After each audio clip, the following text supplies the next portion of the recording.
이슈앤 이슈. 안녕하십니까, 반갑습니다. 티보도 최용진입니다. 안녕하십니까, 경기일보 이호준 기자입니다. 네, 안녕하세요, 뉴시스 노수정 기자입니다. 네, 안녕하십니까, 중일보 천영 기자입니다. 반갑습니다. 이렇게 좀 우리가 모인 게 오늘 왜 모였을까요? 다들 궁금하실 텐데 무슨 일을 모였죠, 누 기자 우리?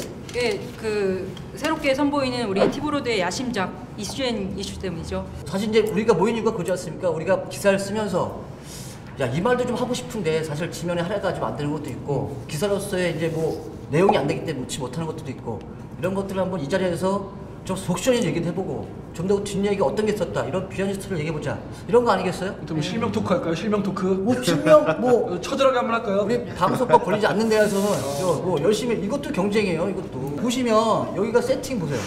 아니 뭐 텐트도 있고 뭐 야전 테이블도 있고 아니, 이게 근데- 뭐 외부 같지만 사실 이제 뭐 수원의 어디 지역에 있는 한 식당인데 이런 세팅한 이유가 있어요. 이게 뭐냐 야생, 리얼 이런 거라고. 사실 저는 가감 없이 아니, 숨기지 말고. 야심작인데 뭐 테이블에 아무것도 없어요? 자, 그건 이제 처음이잖아. 우리가 세팅이 아주 힘들었지만 먹으면 사는 게 아니고. 우리가 다음부터는 이것도 이제 이거를 잘 보시고 윗분들이 야 여기 투자 더해. 그러면 이제 앞으로 먹을 게 좀 들어올 겁니다. 그러니까 우리 아, 열심히. 일부러 비워놓으신 그렇죠. 그럼 회가 지날 때일수록 이렇게 쌓이는 건가요? 네, 이제 시작해야 되니까. 아니 나는 부장님이 먹는 방송이라고 그래갖고 나 나가라고 그러는 줄 알았어. 그 유영김 기자 자꾸 카메라 앵글에 걸리니까 앞에 오지 마세요. 네. 여러분들 모두 출입처가 다르죠? 네. 이호준 기자가 경기도청 출입하고 있고 네. 노수영 기자가 경찰청하고 법원검찰, 네. 천영 기자가 수원시청. 네네. 정말 다 다른 것 같은데 뭐 오늘 첫 회니까 일단 뭐 좀 인지를 시키기 위해서 뭐 정말 특종을 했다거나 잊지 못할 에피소드 그런 거 뭐 없었어요? 가장 최근에 기억에 남는 게 이제 작년 대선 때였던 것 같아요. 저희 김문수 경기지사가 대선 후보로 이제 새누리당 대선 후보로 활동을 했을 때 도청에 있으면서 우연한 그 이면지 A4 용지를 하나 죽게 됐는데 도청 그 뒤에- 내에서? 예. 예. 그 뒤에 뭐 이제 그 당시 이제 박근혜 후보님하고 김문수 경기지사를 뭐 얼음 군수랑 서민으로 이미지를 비교해서 분석해가지고 김문수 지사를 좀 선거에 유리하게 할 수 있게끔 하는 계획들이 담겨 있는 문서를 제가 이면지를 주셨죠. 네. 그때 당시 박근혜 후보하고 김문수 후보의 선거 전략 같은 걸 비교했던 그렇죠. 거예요? 네, 그래서 그게 이면지에 있었다고요? 그렇죠. 그래서 그런 것들은 이제 관에서 그런 걸 하게 되면 이제 선거법 위반이기 때문에 그게 이제 경기도 도청 내에서 그런 종이가 이제 이면지가 돌아다니는 것 자체가 큰 이슈가 되고 또 이제 도청에서는 또 처음으로 검찰 압수수색까지 받았었거든요. 그 기사로 인해서. 네, 그 기사로 인해서 이제 가장 큰 충격을 받았던 거는 이제 아무래도 공무원들이 그 이후로 이제 이면지를 못 쓰게 되는. 도청 내에는 이면지가 없는 거예요? 지금 네. 도청 내에는 이면지가 거의 없고요. 또 이제 제가 어디 그 과 사무실에 슥 가면은 사람들이 다 이렇게 종이를 정리하는. 노 기자가 지금 여성인데 제가 알기로는 사회부 기자만 6년 동안 했던 거죠? 그것도 거의 사건 예, 뭐 때문에. 거의 그렇습니다. 예. 이게 비하 발언은 아니에요. 네. 비하 발언은 아닌데 여성으로서 사건 팀에 있다. 이게 굉장히 어려웠을 텐데 그런 뭐 개인적으로 어려운 건 없어요? 사실 뭐 별로 여기자라고 해서 제가 특별 대우를 받은 것도 없고 나도 그동안 아시겠죠? 여기자를 뭐 본 적은 선배니까 저한테 뭐 별로 여기자라고 저 특별히 아껴주신 것도 없잖아요. 여기자라고 생각해보면 이름이 수정이라 사실 네. 여자는 알았지 그렇지 않으면 여자는 모르죠. 뭐 계속 말하긴 하는데 우리 사장님 품치를 끄는 청년 기자고 사실 이런 포스면 출연하고 편할 것 같긴 한데 어때요? 기자 생활 어떻게 됐어요? 아, 그러니까 그 경찰서나 이런 데 가면은 오해를 많이 받아요. 네. 지금 이제 방송이라서 넥타이라고 하는데 부장급이잖아요 자세가. 여기 그 저희 기자 중에 최연소. 나이는 제가 나이가 어리. 나이는 어리죠. 시청자분들 오해하실까봐 나이가 제가 제일 많아요. 제일 동생인데 말로 너무 힘들어요. 말로 너무 뭐 힘들어서. 품치는 부장급이니까 어때 몇 년 차하고 좀 나이가 좀 알려주세요. 네, 저는 올해 나이가 이제 28살밖에 안 됐어요. 근데 이제 기자 생활이 좀 빨리 시작하다 보니까는 이제 어렸을 때는 이제 영상 취재 기자로 이제 2년 정도 활동을 했었고요. 그리고 나서 이제 이 팬 기자라고 해야 되나요? 기자 생활로는 올해 3년 차 이렇게 됐습니다. 아무튼 제일 무서워 보이는 기자들 30년 되신 거예요. 이 시간에 빌어서 각사에 자랑을 해야 돼. 자랑을? 이래야지 또 이게 앞으로 취재할 때 시합이 편하니까. 자, 자랑을. 우리 이호준 기자부터 자, 다니고 있는 소속이 어디고 우리 신문사는 어떻다 좀 자랑 한번 좀 해주시죠. 근데 진짜 뭐 진실되게 자랑 한번 해볼까요? 진실되게. 저희 회사는요, 저희 경기일보는 너무 만들어졌어. 아니 잠깐, 아니 막 가슴에서 막 올라오는 게 있어요. 네, 가슴에서 올라오는 게 있는데 저희 경기일보는 굉장히 가족 같은 분위기, 가족 같은 분위기라고 해야 되나요? 뭐 이 분위기 왜 이러죠? 경기일보 굉장히 가족 같은 분위기. 동조를 해주세요. 왜냐면 우리 또 경기일보 같이 있기 때문에. 경기일보 굉장히 가족 같은 분위기. 네, 굉장히 가족 같은 예, 분위기. 그렇죠. 그리고 최근에 들어온 그 커피 자판기가 기가 막혀요. 어마어마한 자판기가 들어왔어요. 기자 이거 업도를 굉장히 하시나요? 좋아. 원두 커피가 아니 10분 시작 잘하는데 우리 회사 공짜야. 원두 커피가 들어와요. 아니 공짜야 공짜 우리 회사 공짜고 카푸치노가 돼요. 노 기자는 지금 뉴시스랑 통신회사에 있잖아요. 뉴시스 자랑 좀 해주시죠. 예, 뭐가 있을까요? 저희는요, 글쎄요. 저희 지금 작년에 저희 다른 회사에 계시다가 저희 본부장으로 오신 왕정식 본부장님. 아뭐 이런 식으로 아니, 그게 아니라 가족 같은 분이라고. 저희 본부장님이 지금 현재까지 우리나라에서 한국기자협회가 주는 그 기자상을 최다 수상하신 분이 저희 본부장님이십니다. 그리고 아까 잠깐 나왔지만 경기 민주 언론상 민원연에서 주는 상인데요. 저희 회사가 총 지금 8번을 수여를 했는데 저희 회사가 유일하게 그 상을 2번 수상을 했다는 것을 저희 취재팀장님께서 꼭 말씀드리라고 해서 제가 이렇게 저 다시 한번 할까요? 이미 시간 지난 겁니다. 경기일보는 굉장히 열동이 경기적 열동 1위, 부동 1위 신문입니다. 최윤숙재님 사랑합니다. 예, 최윤숙재님. 맞아주세요. 자, 천 기자, 중국일보 얘기 좀 해주시죠. 앞에서 너무 설명 잘 해주셨고 저희 회사는 그 날카로운 신문 기사를 쓰는 회사로 굉장히 유명하잖아요. 모르겠습니다. 만들어가는 거니까. 예, 예. 굉장히 그 날카로운 기사를 쓰는 그런 촌철살인 그런 분위기가 좀 많이 나는 그 회사인데요. 역량 있는 너무 길게 가는 너무 거예요. 굉장히 진작에 잘하시는데 우리 국장님이 보고 계셔. 그러지 마. 아니 저희 만들어가. 팀장님 성함을 말씀 못 들었어요. 네, 김경호 팀장님 맞습니다. 네, 가시죠 이제. 자, 여기까지 하시고 뉴스 소개 뉴스 이별의 뉴스. 우리가 정말 하고 싶은 뉴스 이런 뉴스 만들어내는 이슈앤 이슈. 이 기자 보니까 그 기사 쓴 거 보니까 지난해 그러니까 지사가 이제 1년 남았는데 임기가 네, 공약상 점검한 것도 있던 것 같은데. 예, 이제 그 김문수 경기지사는 이제 내년에 다시 지방선거까지 그 전까지 이제 임기가 1년 정도 남았는데요. 이제 한국 매니페스토 운동본부에서 각 지자체장, 그러니까 김문수 지사뿐만 아니라 각 시장, 군수, 도지사들의 이제 공약상 이행 실태를 점검을 하고 있습니다. 그래서 거기에 제출을 하기 위해서 경기도에서 이제 그 자체적인 분석을 했는데 그 뭐 김문수 지사 그러면 아무래도 일을 열심히 하는 지사니까. 자, 거기까지. 네. 그거 진이 자세한 얘기는 뒤에 가서 다시 하라고. 그러시죠. 네. 취재한 게 지사가 자기가 말한 공약상을 얼마큼 지켰나 이걸 좀 점검했다는 거 아니에요? 간단하네요. 네, 그렇죠. 간단하네요. 알았어요. 네, 그렇죠. 좋네요. 자. 네. 뉴스 기자 지난 한 주 어떤 걸 취재했었어요? 뭐 지난 한 주에도 뭐 사건 사고가 많았는데요. 제가 제일 기억에 남는 거는 아무래도 그 성남에서 만 2살 된 이제 남자아이가 납치됐다는 신고가 들어왔어요. 그래가지고 경찰이고 뭐 기자들이고 뭐고 다 발칵 뒤집혔었는데 알고 보니까 그게 그 아버지가 벌인 자작극이었던 오케이, 그런 거기까지. 사건이 있었어요. 근데 뭐 이건 뭐 여담이긴 한데 노 기자 집에 좀 들어오래요 엄마가. 사건 하신다고 너무 안 들어온다고 걱정이 많더라고. 근데 맨날 인계동 보면은 그 술집에 맨날 계신 것 같아요. 취재 중이라고 취재 중. 네. 그런 말씀 하시고. 자, 청 기자 지난주 어떤 취재를 좀 하셨어요? 지난주에는 이제 그 수원시 19단 프로야구단 예. 창단 승인 이후에 그 공약 사업을 이행하는 과정에서 그게 좀 안 지켜지고 있는 것들이 있었어요. 예를 들어서 이제 그 야구장 리모델링이라든가 이런 것들이 좀 시기가 좀 늦춰지고 있다거나 뭐 이런 문제들이 있었는데 강교 신도시도 큰 문제예요. 수원시에서. 강교 신도시가 새로 생겼는데 이제 그 강교 신도시를 지으면서 분양 당시에 약속했던 공약 사업 이행이라든가 뭐 예를 들면 도청사 이전 문제라든가 뭐 여러 가지 있는데 특히 컨벤션 사업이라는 장기적인 15년 동안 끌어왔던 자초된 사업이 하나 있어요. 그래서 저는 그 사업에 대해서 한번 집중적으로 취재해보려고 합니다. 그 얘기부터 좀 해볼까 봐요. 그 수원 컨벤션 시티죠. 정확히 말하면. 네네네.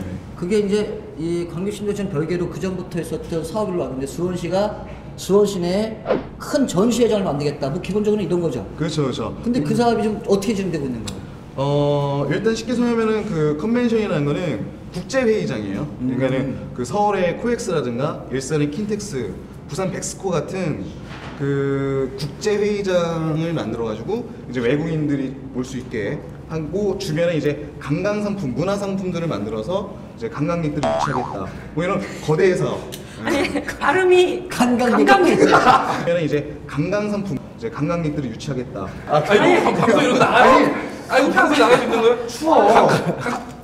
이게 나갈 수 야생, 리얼, 야생. 감기가 걸렸어요. 야. 아니 감기랑은 좀 상관이 없는 것 그냥 같습니다. 푸마 막혔어. 제가 봤을 때 피디님이 뭐 쓸 수 있는 말이 별로 없을 것 같아요. 다 잘라야 돼요. 정리하고 관광객이 아니고 관광객. 관광객, 네, 관광객. 그러니까 네. 관광객 유치하는 사업이에요, 그게? 네, 근데 네. 지금 기사가 보니까 이게 물거품 될 것 같다. 이런 기사였던 것 같은데.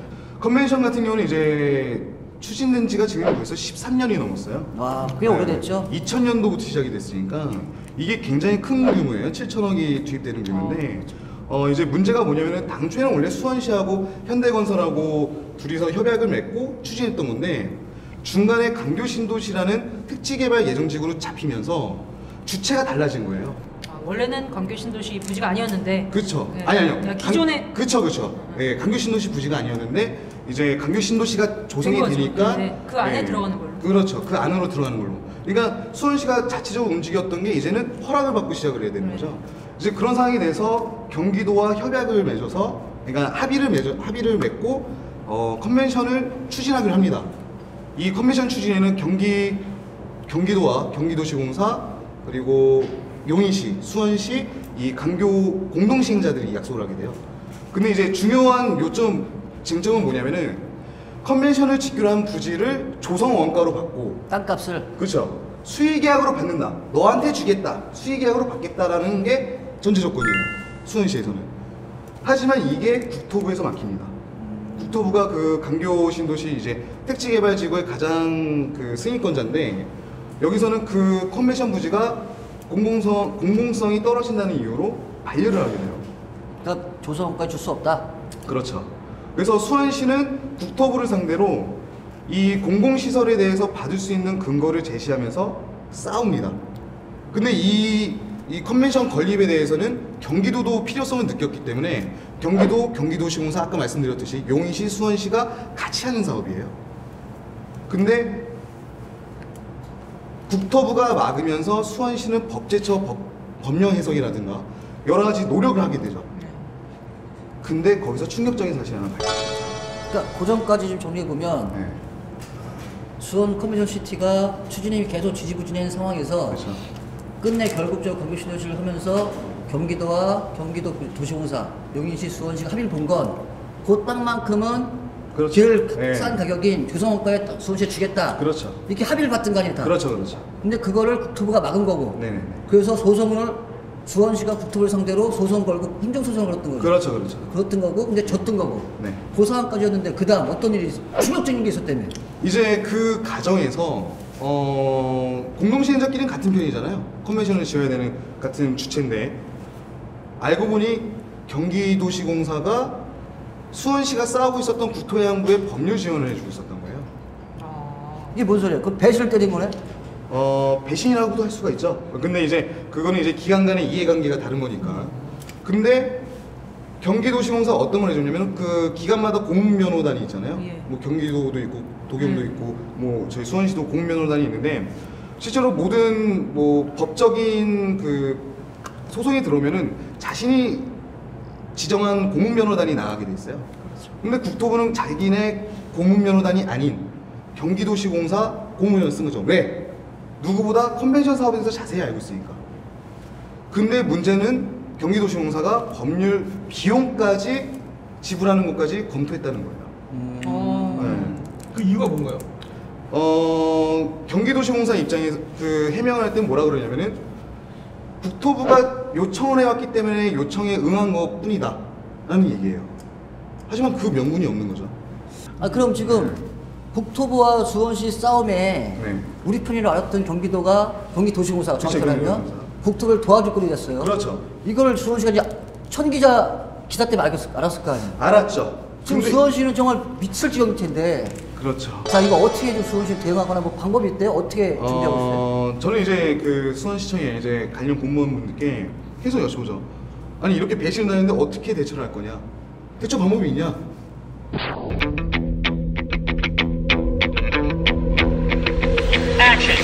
고민 중이랍니다. 365일. 지쳤군요. 그럼 뭐 앞으로 뭐 어떻게 되는 전망이 아니, 없어요? 앞으로? 근데 왜냐면은 얼마나 배신을 그럼 이겠어. 뭐라 물어볼게요. 수원시에서는 이걸 사업 접은 것만 아닌 거예요? 그쵸. 수원시 입장에서 이거 털고 가면 끝이에요. 왜냐면은 그럼 그걸로 인한 피해는 누가 보는 거예요? 이거 피면 그대로 고스란히 주민들한테 가는 거예요. 광교시대 주민들. 그렇죠. 왜냐? 처음 들어올 때 우리 근처에 이게 들어옵니다라는 게 있었을 거 아니에요. 이미 다 분양가에 반영됐을 거예요. 그렇죠, 그렇죠. 그것도 좀 더 지켜봐주면 좋겠어요. 네. 그 경기도청 출입기자로서 도시공사 입장을 한마디 네. 아니 이거 뭐 입장을 해야 되는 거예요? 어떤 식으로 그렇죠? 경기도시공사가 진짜 돈이 없어요. 여기까지만 말씀드릴게요. 관성 기자인데? 진짜 돈이 없어요. 자, 알겠어요. 구독하기 자, 진짜 알겠어요. 제가 여기서 뭐 얼마나 두려운지 말씀드리면 너무 슬프니까. 알겠어요, 돈이 알겠어요. 없어요. 자, 가시죠. 그다음에 우리 노 기자. 예. 이거 아까도 궁금했는데 아들이 납치했다고 자작극 꾸몄다. 네. 이거 좀 쇼킹한 사건이에요. 어떤 사건이었어요? 이게 저희도 사실 깜짝 놀랐는데 금요일이었어요. 저희가 네. 금요일은 사실 뭐 그 기자실에 앉아서 제가 그 취재를 다 마치고 기사를 쓰고 있었는데 경찰청에서 난리가 난 거예요. 3살짜리 남자아이가 없어졌다. 납치를 당했다. 아, 납치를 당했다? 납치를 당했다. 그리고 그 남자들이 흉기를 들고 있다. 그리고 현금 2억 원을 준비하라는 협박 전화가 걸려왔대요. 아버지가. 그러니까 아니 아버지가 한 건 아니고 일단 거기까지 그러니까 아버지 처음 신고를 들어온 거는 납치가 당했다는 사건으로 들어온 거예요? 납치 신고가 들어온 거죠. 부모님한테? 아이 부모님도 부모님한테. 아니고 그거는 이제 그냥 어떤 아이가? 네, 아. 아이가 납치됐다. 들어봐. 네, 이렇게 했는데 경찰에서는 저희한테 그 엠바고 요청을 한 거예요. 그 이유는 일정 시점까지 이 그 애가 위험할 수 있어. 위험하니까. 자칫하면 흉기도 들고 있었고 애가 뭐 생명의 위협을 받고 있는 상황이니까 그 피의자들 검거될 때까지 좀 보도를 하지 말아달라. 그래서 저희가 당연히 다 인정을 했죠. 그래 그럼 그 검거될 때까지 보도하지 않겠다. 그러면서 계속 사건을 체크했어요. 근데 몇 시간이 흘렀는지 그 뭐 자작극 얘기가 슬슬 갑자기? 나오더라고요. 예, 그래서 이유가 뭐냐 했더니 사실은 그 사건이 그 33살 된 이제 허모 씨라는 사람이 있어요. 네. 허모 씨라는 사람이 부모님한테 돈을 타기 위해서 네. 예, 그걸 꾸민 거예요. 돈을 엄마한테 이제 내 자식이 납치됐어. 네. 근데 그쪽에 돈을 원하고 네. 엄마 돈 좀 주셔. 실제로 협박 전화 아. 걸려왔고, 그러니까 그 허모 씨라는 사람이 부모한테는 협박 전화가 전화 걸려갔어요? 협박 전화 걸려왔어요. 예. 그거는 그 허 씨라는 사람이 직접 전화한 건 아니고 자기 이제 친구를 시켜서 아. 그리고 실제로 그 친구한테 아들을 데려다 주고 네가 애들 갖고 있고 우리 엄마한테 전화를 좀 해줘라. 협박 전화를 걸어달라. 그래서 이제 실제로 협박 전화가 걸려온 거죠. 그러니까 경찰에서는 난리가 났고 그럼 신고는 누가 했던 거예요? 신고는 또 그것도 좀 그런데 허 씨의 아버지가 이제 그 얘기를 들었을 거 아니에요. 손자가 납치가 됐다. 그러니까 허 씨는 뭐 부모님한테 가서 얘기를 했겠죠? 그렇죠. 네. 집안이 발칵 뒤집혀졌죠.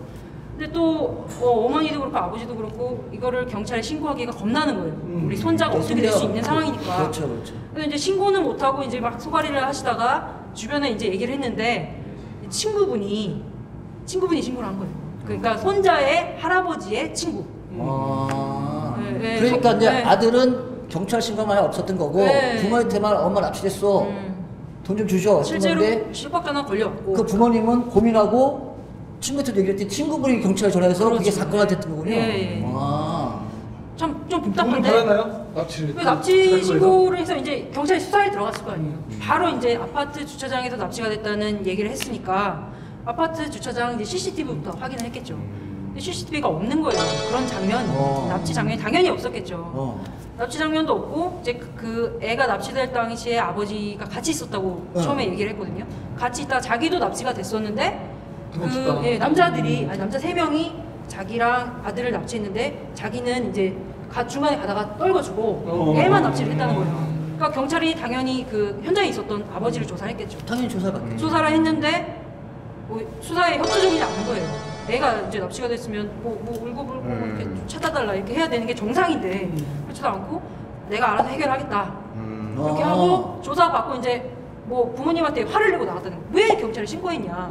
그렇게 해서 이제 없어진 거예요. 그 아버지가 허씨가 없어진 조사 받다가? 거예요. 네. 그러니까 이제 점점 심증은 굳어가는 거죠. CCTV도 없지, 뭐 신고한 거에 대해서 화도 내지, 수사에 협조적이지도 않지. 근데 결과적으로 어떻게 이게 자작인 걸 알았어요? 그게 이제 납치가 됐다고 이제 얘기한 시간이 오전 9시 50분이었는데 네. 그 사이에 이제 신고도 이루어지고 수사도 진행됐고 근데 오후 5시쯤에 그 허 씨가 네. 자기 집에 애랑 손을 잡고 들어오는 거예요. 그걸 경찰이 본 거예요? 경찰이 이제 그 자리에서 체포를 한 거죠. 허씨 생각에 우리 부모님이 경찰서에 전화만 안 하면 그렇죠. 자기끼리 해서 돈 이혼을 벌어서 먹는 거죠. 네. 그랬으면 끝나는 건데 그 친구분이 신고를 하는 바람에 이런 일이 밝혀졌겠네요? 결국에 그래서 그 3명 중에 2명은 구속이 되고 아버지 포함해서 2명은 구속이 되고 1명은 지금 뭐 불구속 상태에서 계속 수사하고 있습니다. 참 그 다양한 사람들이 많은 것 같아요. 특이한 사람도 많고 어떻게 그런 생각을 해요? 아주 쓸어줘요, 아주 예. 그냥 뭐 그런 철없는 개인적으로 아버지 난 뭐 애기가 이렇게 좀 해서 4살인데 그런 말 들으면 좀 이해할 수도 없어요. 근데 뭐 그런 일이니까 이 돈이 참 문제인 것 같아요. 아 유부남이신가요? 네. 아 그렇죠. 죄송합니다. 감사합니다. 제가 결혼을 했어요. 나이가 좀 됐어요. 아유 동안이셔가지고. 아, 감사합니다. 자, 이효진 기자. 이제 뭐 아까 취재한 중에 지사 김문수 경기도지사 공약을 네. 전공했다고 얘기 들었어요. 그 어떻게 공약 잘 이행하고 있어요? 뭐 제가 개인적으로 평가를 해보면 그 김문수 경기지사는 이제 민선 4기부터 5기까지 지금 한 7년 가까이 도정을 지금 보고 있는데 굉장히 좀 진정성 있게 일을 하시는 분인 것 같아요. 굉장히 일을 그 정치인임에도 불구하고 네. 그 웬만한 그 행정가 못지않은 뭐 자기가 약속한 부분을 지켜나가는 부분이 있는데 이번에 이제 매니페스토 운동본부에 자료를 제출하기 위해서 화요일이었죠. 지난 화요일에 그 도청 간부들이 모여서 공약사항을 점검을 해봤는데 안 되고 있는 부분이 상당히 많았어요. 안 돼 버리고 안 났어요. 되고 있는 부분들이 뭐 주요 공약 사업인 뭐 그 수도권 강연 급행철도 GTX 사업 같은 경우에는 지금 그 정부에서 예비 타당성 조사 결과가 지금 계속 정치적인 뭐 이유 때문에 딜레이가 되고 있는 상황이고 또 유타운 사업 같은 경우에는 뭐 다 아시다시피 지금 부동산 시장이 너무 안 좋으니까 굉장히 좀 어려움을 겪고 있고 또 화성의 그 유니버설 스튜디오 코리아 리조트 USKR 사업도 굉장히 좀 그 자금 문제 때문에 굉장히 좀 어려움을 겪고 있고 또 이제 김문수 지사가 개발을 했던 이제 보육을 좀 지원해줘야겠다라고 해서 출발했던 가정보육교사 제도도 네. 아직까지 법제화 되지 않고 있고 또 뭐 다양한 사업들이 조금씩 그 문제가 있더라고요. 지금 퍼센테이지로 나왔나요? 2학년 몇 프로, 2학년 몇 프로 이런 게? 그 퍼센테이지는 아직 그 정확하게 그 퍼센테이지는 이제 매니페스토 운동부에서 이제 자료 봐서 그 발표를 하겠지만 이 1년의 공약들을 쭉 지켜지지 않는 이유들을 보니까 결국엔 돈 문제더라고요. 아까 컨벤션에서 그렇고 여기 뭐 그 자작극을 벌인 것도 그렇고 결국에는 뭐 개인적, 행정적, 뭐 공적으로 돈이 부족해서 오는 건데 이거는 뭐 김 지사님이 김문수 지사가 일을 하고 싶어서 하기 싫어서 안 하는 그런 차원이 아니라 제가 봤을 때 현실적으로 조금 힘든 공약들이 많은 것 같고 단기간 내에 지금 그 우리 자치단체장이 4년의 임기 동안 자기 공약을 약속했던 걸 실천을 해야 되는데 지금 여러 가지 경제 여건을 봤을 때 지금 지키기가 좀 상당히 힘든 상황인 것 같아요. 그리고 난 근데 그래요. 이게 그래서 현실 가능한 공약, 뭐 실천 가능한 공약을 만들어라 하는 게 그렇죠. 뭐든지 그런 부분이 좀 안타까운 게 뭐냐면 김문수 경기지사 같은 경우에는 민선 4기를 해서 도정을 이미 4년 한 후에 다시 민선 5기 최선이 된 거 아니에요. 그 재선이 됐거든요. 경기도지사가 재선이 된 거는 처음이에요. 그래서 경기도 1000년 가까이 되는 경기도 역사 중에 가장 오래 이 고를 지키고 있는 그렇죠. 지사인데 조금 더 현실적으로 경제 상황이 갑자기 나빠질 줄은 뭐 예측을 못했겠지만 조금 더 현실적으로 약속을 했다면 뭐 일을 열심히 하시는 분이니까 많이 지킬 수 있을 것 같았는데 그런 부분이 좀 아쉽고요. 아무래도 이게 지금 그 경기가 너무 안 좋으니까 어떻게 할 수 있는 방법이 너무 없어요. 당황하지 마시고요. 아니 그러면 간섭 기자로서 너무 지사님이 당황하니까. 한 번 더 하시려고 하는 거 어때요? 그거 여러 가지 얘기가 나오고 있어요. 네. 그러니까 우리는 그런 게 그렇죠. 궁금하잖아요. 저도 신문을 보고 알아요. 저도 신문을 보고 알아요. 근데 얘가 나오는 거 저도 뭐 도청에서 계속 지금 한 5년 정도를 도청에 출입을 하고 있는데 도정을 한 번 더 4년을 하는 것보다는 중앙 정치 부대로 가는 게 정치인 김문수한테는 더 맞는 게 아닌가라는 의견들이 많은 것 같아요. 네. 자, 뭐 하여튼 나도 오늘 걱정 정말 많이 했었는데 이렇게 막상 모여서 얘기를 하다 보니까 제가 취재 기자임에도 불구하고 몰랐던 얘기를 정말 많이 들었던 것 같아요. 오늘 너무 유익한 시간이었고 시청자분들께서도 정말 재밌었고 아 이런 일이 있었구나라고 또 한 번 알 수 있는 좋은 계기가 되지 않았을까 싶어요. 우리 다음 주에도 좀 열심히 뛰셔서 우리 시청자분들에게 재밌고 유익한 얘기 좀 많이 나누시면 좋겠습니다. 오늘 아주 감사합니다. 네, 감사합니다. 아, 이런 식으로 하는 모자이크 경기도 3월 13일자 경기도의 남부과장님이라고 하세요? 저는 잘 모릅니다. 사람들이 다 정리하니까. 피디님이 걸러만 주시면 전 욕도 할 수 있어요. 올해는 나이 32살입니다. 아직 미혼이고요. 피디님 이거 자막을 좀 띄워주세요. 제 연락처를 더 아직 미혼이니까.